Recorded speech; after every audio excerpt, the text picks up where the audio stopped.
Heiðdís, þið eru Íslandsmeistarar, hvernig er tilfinningin? Bara ólýsanleg, ég er ekkert smá stolt á liðinu.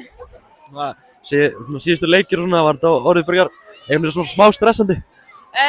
Já, þú veist, það er alveg smá trikki að fara inn í þessa leiki þegar maður er svona með svona mörg stig yfir og maður hefur 5 leiki til að klára, þú veist, það er alveg trikki andlega en það var góð tilfinning fyrir þennan leik þannig að við höfum trú á þessu allan tíma. Þetta var ekkert auðveldasti leikurinn?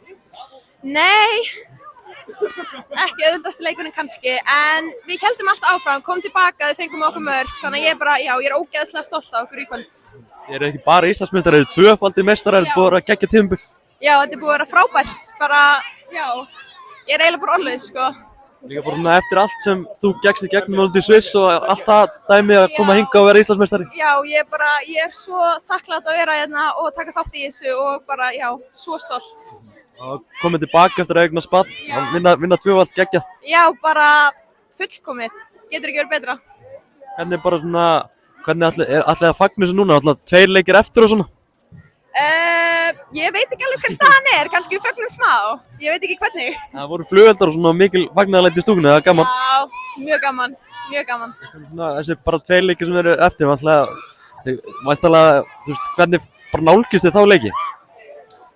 Við erum náttúrulega að fara út, við fáum þær í næstu viku, við fyrir svo út vikuna eftir það og já, við þurfum ekki bara að reyna að hvíla okkur vel og undirbúa okkur fyrir þetta eins og vel við getum.